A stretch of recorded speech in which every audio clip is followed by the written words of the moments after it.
The UAP Herald, Case File 012, File 3, 19.1, Flying Discs. This is a folder, a plain Manila Air Force file folder, filed under a decimal number, 319.1, in a box numbered 186, in a record group at the National Archives that holds the records of the United States Air Force. The label typed on the tab reads two words, Flying Discs. For 77 years, it sat in a cabinet. On the 8th of May, 2026, it was scanned, declassified, and posted on a .gov website, and we read all 143 pages of it. And here is the first thing that falls out. Not one flying saucer story. 40 of them. 40 separate reports from all across the country and half the world. Denver, Seattle, Hawaii, Alaska, the Panama Canal Zone, the coast of Japan, the mountains of Idaho, each one typed up by a different Air Force officer, each one signed, each one mailed to the exact same address in Dayton, Ohio. Now, we are told the United States Air Force did not even have a word for these things until 1952, when a captain named Edward Ruppelt supposedly coined the term to replace flying saucer. Hold that thought, because here is the top of the very first page in the folder, a letter dated the 9th of January 1950. In compliance with Flight Service Regulation 200-4, dated 2 November 1948, subject Unidentified Flying Objects, the following report is submitted. Unidentified Flying Objects, typed at the top of an Air Force report, citing a regulation dated November of 1948. Years before the term is supposed to exist, it is already the official subject line of a standing Air Force order. That is what this folder is. It is not the legend of the flying saucer. It is the machinery of it, the forms, the routing codes, the filing cabinets, the signatures, the unglamorous bureaucratic apparatus that the United States government built to catch a mystery it could not explain. We have told you the story of how the Air Force's first UFO project was born.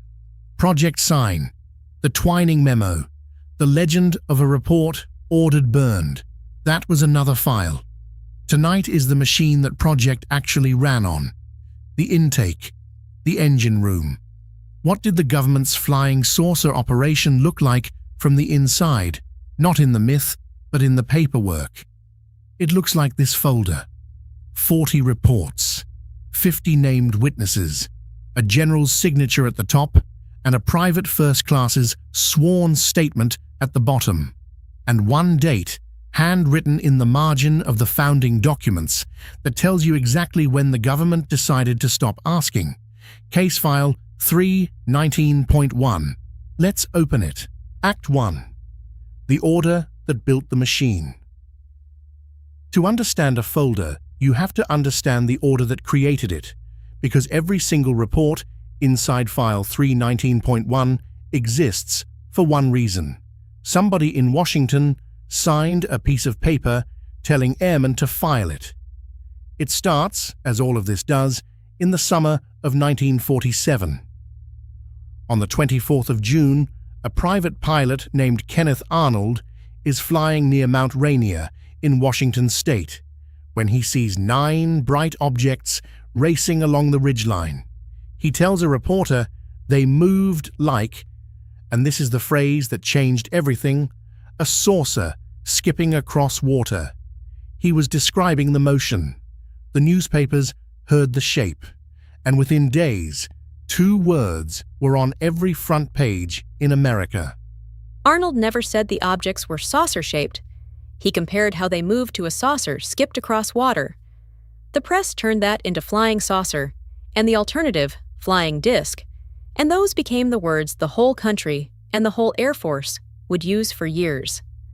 The term unidentified flying object is generally credited to Air Force Captain Edward Ruppelt around 1952, chosen precisely because flying saucer had become misleading, which makes it worth noticing that the phrase is already the subject line of an official Air Force regulation 4 years earlier.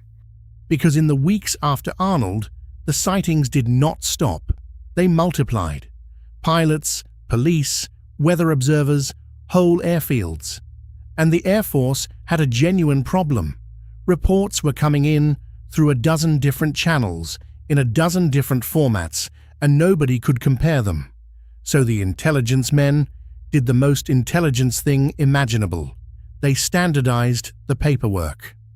On the 6th of February 1948, a directive went out from headquarters, United States Air Force, in Washington. And a copy of it is sitting right here in our folder, filed as an enclosure, so we are not quoting a history book. We are reading the actual document. Its subject line, Reporting of information on flying discs. It is addressed to the commanding generals of 8 major commands: Strategic Air Command, Air Defense Command, Tactical Air Command, and 5 more. It orders every one of them to route flying disc sightings directly, not through the usual slow channels, but directly to one place: the Commanding General, Air Materiel Command, at Wright-Patterson Air Force Base in Dayton, Ohio. And it is signed by a Brigadier General named C.P. Cabell, Charles Pierre Cabell, Chief of the Air Intelligence Requirements Division. Remember that name because the man who signed the order that built this folder does not stay a Brigadier General. Charles Cabell became Director of Air Force Intelligence in May of 1948, which put the early UFO projects under his authority. 5 years after signing this flying disc directive, in April of 1953, he was appointed Deputy Director of the Central Intelligence Agency. He held the No. 2 seat at the CIA for 9 years, until President Kennedy forced his resignation in 1962 after the Bay of Pigs. The signature at the bottom of this reporting order belongs to a future Deputy Director of the CIA. That February directive is the seed, but a seed is not a system. To turn it into a machine, the Air Force needed the order translated into the language of the units that actually watched the sky day and night, the flight service centers. And so, on the 2nd of November, 1948, came Flight Service Regulation 200-4. Subject line, and you already know it, Unidentified Flying Objects. FSR 204 is the piece almost nobody has heard of, and it is the true heart of this folder. It took Cabell's directive and made it a standing order for every flight service center in the country. From that day, if you were an airman and you saw something you could not identify, you did not get to write a paragraph and shrug. You filled out a form, the same form, every time, with the same 10 questions, in the same order. Number, shape, size, color, speed, heading, maneuverability, altitude, sound, exhaust trail. Number, shape, size, color, speed, heading, maneuverability, altitude, sound, exhaust trail. 10 fields. Fill them out, sign it, and mail it to Wright-Patterson. Attention, a routing code you will see on almost every page in this file, MCIAXO-3, the Intelligence Analysis Branch, and that is the machine. A general's order, translated into a regulation, translated into a 10-question form, funneling every strange light in the American sky down to a single desk in Dayton, Ohio. That address, Wright-Patterson, is why, to this day, every legend about hidden sources and secret hangars attaches itself to that one base. It is not where the sources were kept. It is where the paperwork went. And in 1949, the paperwork came pouring in. Act 2, the intake. So let us actually walk through the folder as the physical object it is, because the texture of it tells you something the individual stories don't. The reports come from a network of flight service centers spread across the map like a nervous system. Lowry in Denver, Olmsted in Pennsylvania, McCord in Washington State, Maxwell in Alabama, Carswell in Fort Worth, Hamilton and March in California, each one a local intake node, each one commanded by a lieutenant colonel or a major, each one funneling its little stack of sightings toward Dayton. And the striking thing, the thing you feel when you read 40 of these in a row, is the tone. It never wavers. It is flat. It is procedural. Nobody is excited. Nobody is scared. Nobody says the word alien, or Martian, or invasion. The officers are not believers, and they are not debunkers. They are clerks of the impossible. They record. Listen to the shape of a typical entry. This is the Lowry Report, the first page of the folder, describing 2 objects over Kansas City in January of 1950. 2 objects were sighted, both spherical in shape. They appeared to be the size of old-fashioned streetlights about 2 blocks distant. They were a brilliant white, emanating orange and red flashes. They remained motionless from 10 to 15 minutes, then moved off very fast in a southwesterly direction. No sound was emitted, nor exhaust trail apparent. No adjectives that don't earn their place. No theory. Just the 10 fields, filled in, signed by a lieutenant colonel, and forwarded. Multiply that by 40, and you have the folder. It is one of the least sensational documents about flying saucers you will ever encounter, and that is exactly what makes it credible. But do not mistake procedural for passive, because buried in the back of the folder, on pink teletype paper, stamped dispatched in October of 1948, is a document that changes the temperature of everything around it. It is an amplified alert sent by command of Major General Cooter up the chain to the Airways and Air Communications Service, and it says something that headquarters almost never put in writing. Research reveals that groups of sightings occur at periodic intervals, with the beginning of a new interval imminent. All units will be alerted to report sightings of unidentified aerial objects direct to Air Material Command, fastest. Where possible, initiate investigative action, with special emphasis on photographic evidence. Read that again. Headquarters is telling its units that flying disc sightings come in waves, in periodic intervals, and that its own research says a new wave is about to break. This is not a board bureaucracy filing paper. This is an intelligence apparatus that believes it has detected a pattern and is bracing for the next surge, and it wants pictures. Special emphasis on photographic evidence. The same alert does one more thing, quietly, that matters enormously. It widens the net. Up to this point, the reporting order covered sightings inside the United States and Alaska. The alert extends it, further modified to include the reporting of all sightings of flying discs, whether they occur within or outside the United States and Alaska. Whether they occur within or outside the United States. In the fall of 1948, the Air Force quietly turns its flying disc reporting apparatus into a global one, and that is why this folder has reports from a merchant ship off Panama, from a weather station in the Canal Zone, from 6 coordinated observatories in Japan, and from a bush flight over the Northwest Territories of Canada. The machine grew to fit the mystery, and notice the human architecture of it, because it is the whole United States military in miniature. At the bottom of this folder is a private first class, filing a sworn statement about a light he watched from a control tower. His statement is certified by a major. The major's report is addressed to the commanding general of a transport service. That general's copy goes to the director of intelligence at headquarters, and it all lands on a desk at Air Material Command, answering to the man who signed the founding order, the future deputy director of the CIA. From a private to the second seat at the CIA, over one strange light in the sky. The entire vertical spine of American intelligence running through a manila folder. Act 3. The cases. Now we open the reports themselves, not all 40, but the ones that show you the range of what this machine caught. And I want to be precise about what we are doing here, because it is the whole ethic of this show. These are reports. Everyone is a statement by a named person filed on a government form. When I tell you what happened, I am telling you what the witness swore and the officer recorded, not what a court has proven. Some of these the Air Force explained, some it could not.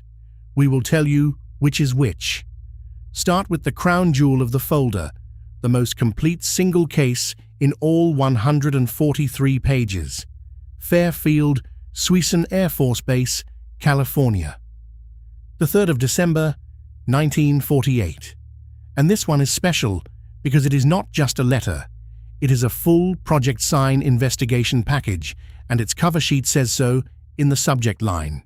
In quotation marks, Project, quote, Sign.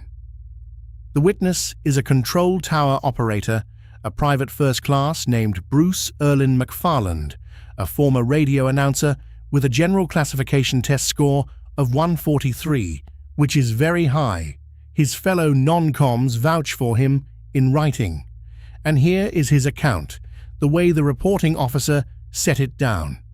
It was a round, colorless white light, about 30 inches in diameter, shining with the brightness of a high-intensity runway light. No wings, no fuselage, no sound of any kind. It came into view 2 miles north of the tower, low, 500 to 1,000 feet. Then it climbed. It climbed almost vertically, leveled off, and climbed again out of sight at an estimated 20,000 feet. The whole thing took about 25 seconds. Now here is why this package is the jewel. McFarland did not just give a statement. The chief of intelligence at the base, a Major Conradi, drew the whole thing up as a formal exhibit. There is a signed, sworn statement. There is an 11-page questionnaire with Project Sign printed at the top of every page. There is an actual photograph of the airbase with 3 numbered points marked on it, showing where the object was seen.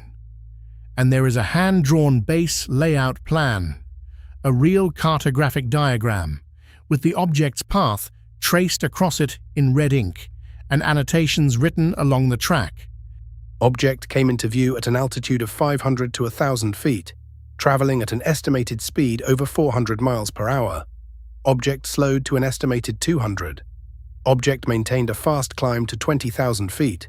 Object lost from view at an estimated 20,000 feet altitude. A red line, climbing off a map of a California airbase, drawn by the base's own intelligence officer in December of 1948. That diagram is on your screen right now. It is real. And to their enormous credit, the investigators also wrote down the one detail that hurts their own case. A Windsor-Loft balloon had been released about 40 minutes before the sighting. They note it. They do not hide it. They also note it was lost from view 10 minutes after release, and they do not identify it as the cause. That is what an honest file looks like. Now hold Fairfield next to a second case, because the second one shows you the machine correcting itself. Hickam Field, Hawaii, the 4th of January, 1949. The witness is a captain named Paul Stoney, and not just any captain.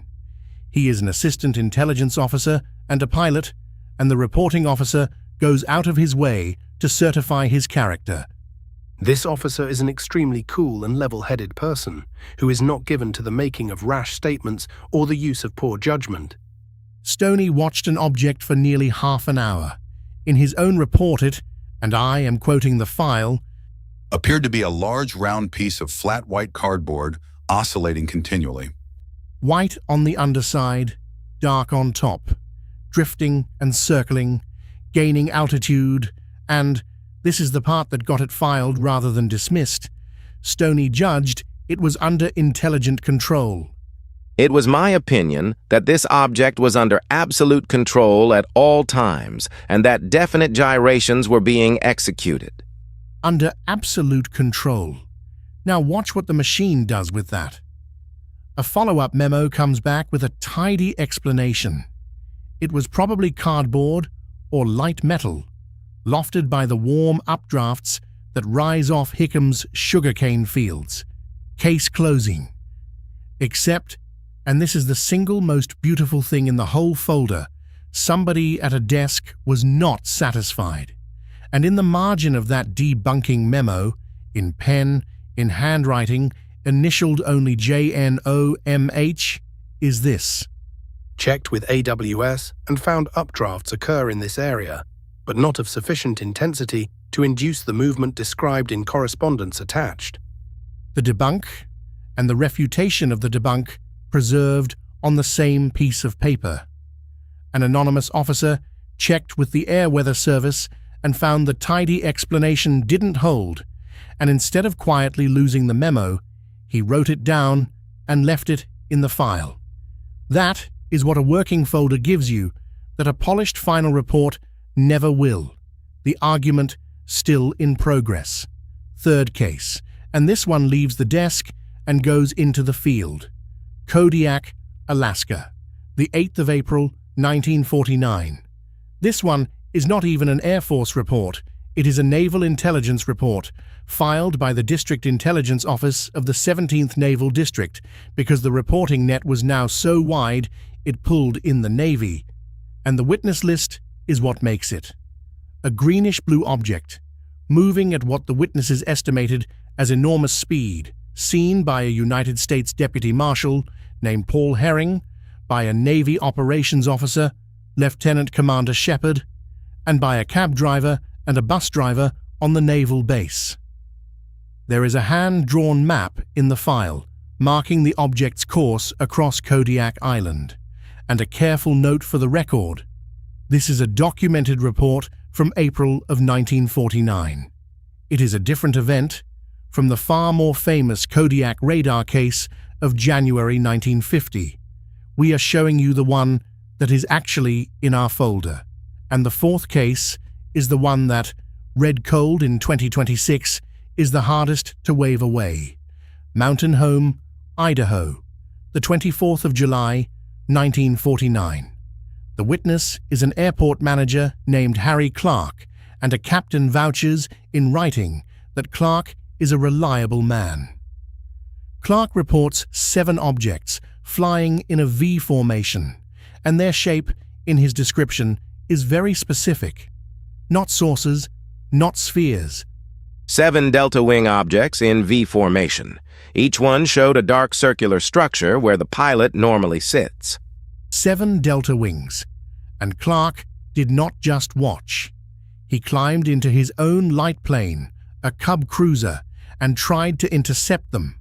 Now here is where the independent record earns its keep, because in 1949, a formation of 7 delta wing aircraft is not a small claim. In the summer of 1949, the United States had exactly 1 delta wing aircraft that had ever flown, the Convair X-F-92A, a single experimental prototype that first flew in September of 1948 and was described as the world's first true delta-winged aircraft. There was no squadron of them. The delta-wing fighter it led to, the F-102 Delta Dagger, would not be operational until 1956. A formation of 7 delta-wing aircraft over Idaho in 1949 has no match anywhere in the known American flight line. That does not make them from another planet, but it does mean that the tidy answer, he saw ordinary airplanes, has a real problem, and an honest file is where you find that problem, not where you hide it. Act 4. The shape of the data and the shadow behind it. Step back from the individual cases and look at the folder as a data set, because a pattern emerges that the officers themselves clearly saw. The objects do not come in one flavor. There are discs and spheres, Kansas City, Elko, Fort Worth. There are cigars, a 60-foot cylinder over Jackson, Mississippi, that a pilot and his wife watched from a private plane, a 100-foot tube southwest of Boston. There are the delta wings over Idaho, and there are the eggs over Edmonton, Alberta. In November of 1948, 2 airmen reported an object the file describes plainly. One object, egg-shaped with a tail, approximately 50 feet in height, tapering to a point at the tail. Bright flaming orange. Exhaust trail, yes. Exhaust trail, yes, which is the point. When these officers saw evidence of ordinary propulsion, they wrote it down in the exhaust trail field, number 10 on the form. Most of the objects in the folder have nothing in that field, and the speeds the witnesses estimated, and I stress estimated by eye, run from a few hundred miles an hour up to numbers that stop you. An object off the Marianas Islands that an RB-29 weather reconnaissance crew put by triangulation at over 4,000 miles an hour. I do not offer you that number as a fact. I offer it to you as what a military crew wrote in a report in June of 1949, because that is what the document says, and this show tells you exactly where its numbers come from. But here is the thing, the melodrama always misses. These officers were not, for the most part, thinking about outer space. They were thinking about the country to their west. It was 1949. The Soviet Union was about to detonate its first atomic bomb. And when a flying disc appeared, the first serious question in an intelligence officer's mind was not is it Martian, it was is it Russian. You can watch that logic operate, in writing, in the folder. In the San Andres Islands report, off the coast of the Canal Zone, a weather squadron notes that on the 7th of February 1949, 2 Russian 300-ton sloops, the Omar and the Blesk, arrived at Colon in the Republic of Panama. And the officer does the math out loud.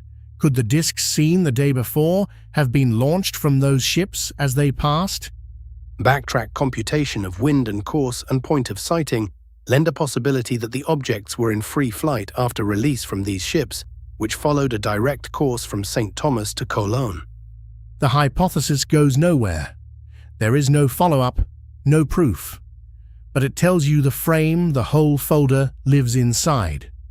To these men, a flying disc was, first and most plausibly, a Soviet reconnaissance or test device, and their job was to catch it. Which is why, 1 month before that 4,000-mile-an-hour Marianas sighting, a separate RB-29 over the same islands reported something even more unsettling to a Cold War airman: radar interference. The operator's assessment in the file was not atmospheric. It was intentional jamming, directed at an American weather reconnaissance aircraft. And there is one more shadow in the folder, and it points the other way, back toward Earth, because a flying disc did not have to be Russian or Martian. It could be American and simply secret. In February of 1949, the folder's own project sign correspondence flags a photograph published in a British aircraft recognition journal of a real disc-shaped aircraft. The aircraft was the Chansvat Phi-173, nicknamed the Flying Pancake, and its all-metal successor, the XF-5U. They were real United States Navy prototypes, nearly circular, all-wing aircraft designed by the engineer Charles Zimmerman. The V-173 genuinely flew more than 190 times starting in 1942. By the time the British Journal ran the photo, the Navy had already canceled the program and the aircraft was headed for a museum. But there it was, in print, a genuine circular American flying disc. The folder even contains a hand-drawn tracing of its outline, and that is the honest counterweight to everything spooky in this file. Some of what people saw in 1949 really was terrestrial. Real prototypes, real balloons, real aircraft, blurred by distance and adrenaline into saucers. The intelligence men knew that. It is precisely why they wanted the 10 fields filled in, and precisely why they kept asking for photographs they almost never got. Skeptics' Corner. The part of the show where we build the boring explanation as hard as we can, because a story that only survives when you squint does not deserve to survive. And this folder, Read Cold, hands the skeptic a great deal of ammunition. Some of it, the Air Force loaded itself. Start with the fact that the file debunks its own cases in real time. Greenville, South Carolina, August 1949.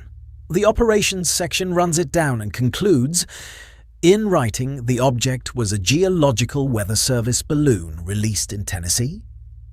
Fairfield, Suisun. The investigators note their own Windsor-Loft balloon released 40 minutes before the sighting. Hickam, a cardboard explanation, updraft physics. When these officers had enough data to actually work a case, the answer that came back, again and again, was mundane. Balloons. Weather. Misjudged distance. That is not a cover-up. That is a filing system doing its job. And the skeptic's strongest point is about the numbers themselves. Almost every dramatic figure in this folder, the speeds, the sizes, the altitudes, is an eyeball estimate.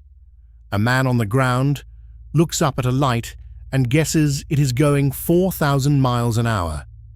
Human beings are catastrophically bad at judging the speed, distance, and size of an unfamiliar object with no reference points against the open sky.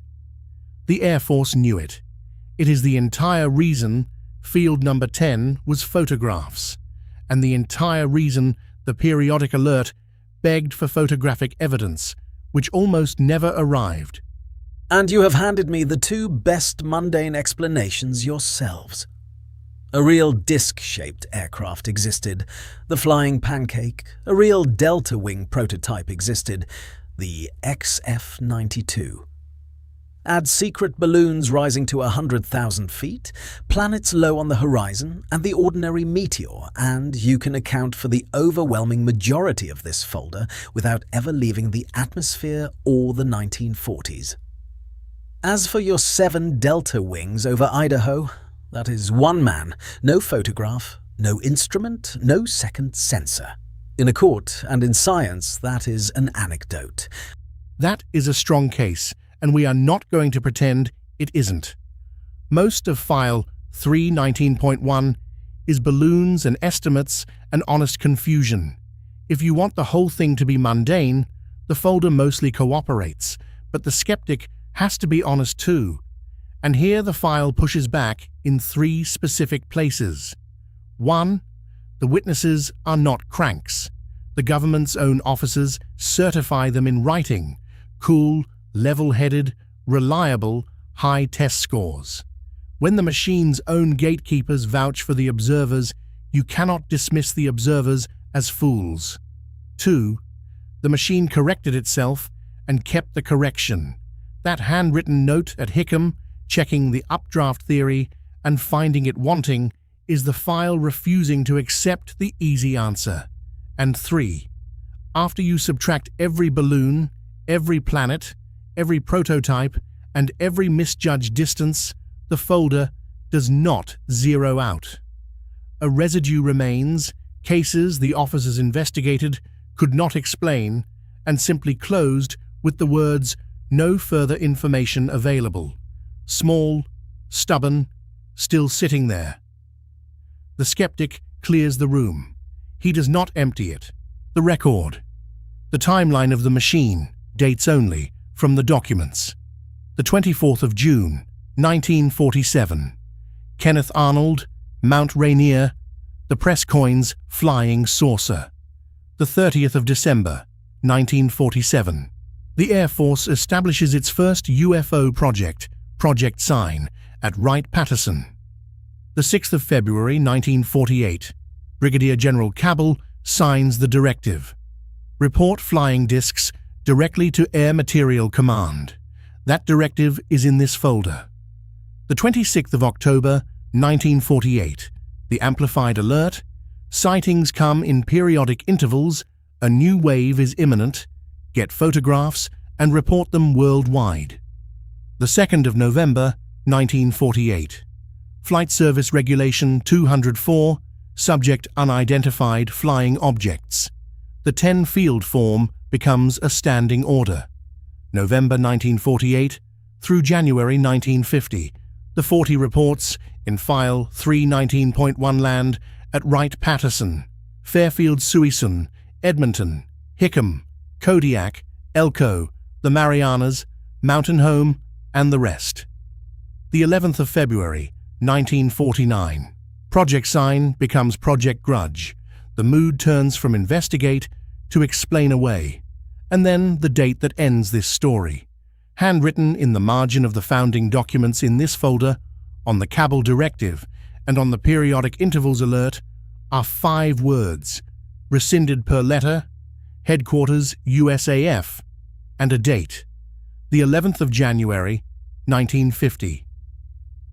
On that day, the specific reporting apparatus that built this entire folder was formally switched off, not because it had answered the question, because the Air Force had decided to stop asking it through this channel, and the last date, the 8th of May, 2026, File 319.1, Declassified, is posted to the public on a .gov website. 76 years in a box, and now on your screen. What we know and what we do not. We know this folder is real.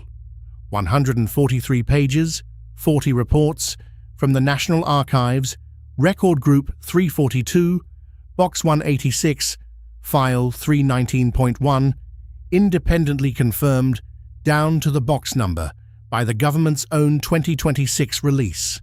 We know the machine that built it was real. Cabell's Directive, Flight Service Regulation 204, the 10-field form, the single drain at Wright-Patterson. We know the phrase unidentified flying objects was official Air Force language in 1948, years before it is usually said to have entered the vocabulary. We know 50 named people, officers, pilots, a deputy marshal, a private first class, a merchant captain, swore out reports of things they could not identify. And we know the officers who handled those reports were careful, were skeptical, debunked what they could, and preserved their own doubts in the margins. What we do not know is the only thing that ever really mattered. We do not know what most of these objects were. The folder closes almost none of them. We do not know whether any were Soviet. The hypothesis is raised, and it goes nowhere.